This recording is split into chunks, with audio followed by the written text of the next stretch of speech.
I'm Mike, and today what I eat on a vegan diet comes closer to what our Paleolithic ancestors actually ate than the modern paleo diet.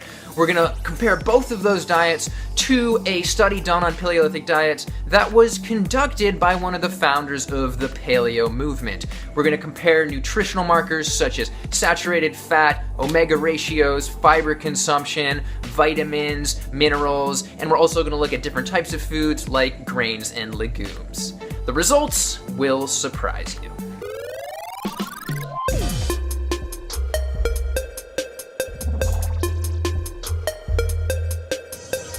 Alright, let's get right to it. I eat a whole food vegan diet, and here is what the paleo people find acceptable and not acceptable on Loren Cordain's website. He popularized the paleo movement. We're going to look at this review on Paleolithic diets from the European Journal of Clinical Nutrition because it was done by Stanley Eaton, who works with Loren Cordain and seems to be a paleo researcher, so I figured paleo people might actually take it seriously. We're then going to compare that to 3 days of paleo plan meals averaged together, and compare that to 3 days of my chronometer meals from a while back when I was not looking to get any particular nutrients or any particular judgment.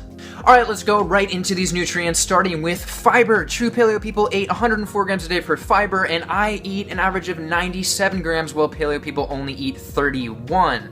Alright, saturated fat. True paleo people ate 6% of total calories from saturated fat. I eat about 2.5, and modern paleo people ate 19. Ouch.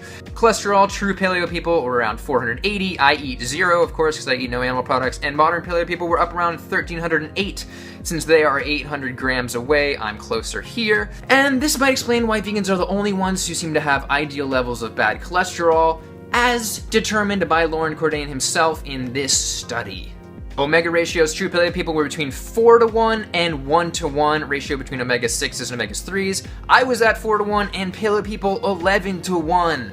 Alright, potassium, paleo people ate half as much, and by coincidence, I came super close here, sheer coincidence. Sodium, paleo people ate 5 times too much. Then there's zinc, I'm also closer on that. And vitamin A, in this situation, I am closer. We seem to tie on B vitamins, and vitamin C, I'm closer. This is actually low for me since I wasn't really eating any citrus at the time. Modern paleos did beat me on vitamin E, though I still reached the RDA. And we tied on iron, which is ironic because people are always talking about how you need meat to get iron. Clearly that is not true. And I also won on calcium from eating wheat. Now for carbs, I personally believe that this representation was way too low. I'm sure paleo people think it's too high, so we'll just agree on a tie here since nobody's gonna agree on it anyway. I often see paleo people pushing the Katavan population because of their higher saturated fat consumption, which is actually from coconuts and not from meat, but they actually eat upwards of 70% of their total calories from carbs, so this seems a little low. In addition, if you're eating 104 grams of fiber per day, I find it hard to believe that you're only eating like 50% carbs. But looking down this whole list of nutrients, it's pretty clear that if you were to remove the titles vegan, paleo, Paleolithic, that my diet and the Paleolithic, true Paleolithic diet would be considered the most similar. Alright, now let's move on to types of food, starting with grains. The paleo diet falsely assumes that because we started farming grains at the end of the Paleolithic era, that we never ate grains before that. Here's a study that literally has grains and Paleolithic in the same title. These cavemen were caught with their hands in the cookie jar. What's even more incriminating is that these people were eating the granddaddy of all grains, triticum or wild wheat, and 12,000 years before agriculture. And from this study looking at fossilized dental plaques, even Neanderthals ate wheat and other grains 40,000 years ago. And from this study in the journal Science, humans were eating cooked cereal grains 100,000 years ago, which is literally the dawn of modern humans. Next, legumes. Legumes are not a part of the paleo diet, but back to those 40,000-year-old starch grains in the dental plaques, they were eating faboidii or peas, which are legumes. Then there's oil. I stay away from oil, and oil was absolutely not part of a Paleolithic diet, though as you can see by the paleo guidelines here, several types of oil are listed, and apparently people on the paleo diet sometimes binge on coconut oil, so I think I'm gonna have to win this one. And move on to ketosis.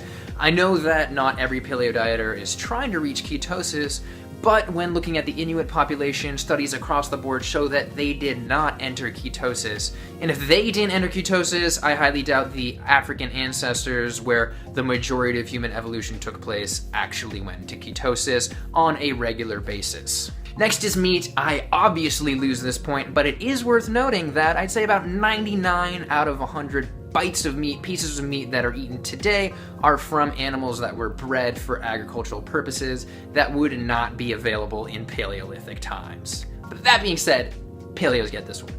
In conclusion, once again, if you were to strip away the titles on these diets and just look at the numbers, my vegan diet is more Paleolithic than the modern Paleo diet. Remember, I came closer on fiber, saturated fat, cholesterol, omega ratio, potassium, sodium, and the list keeps on going. And as I just talked about, I eat grains, legumes, and no oils, just like our Paleolithic ancestors.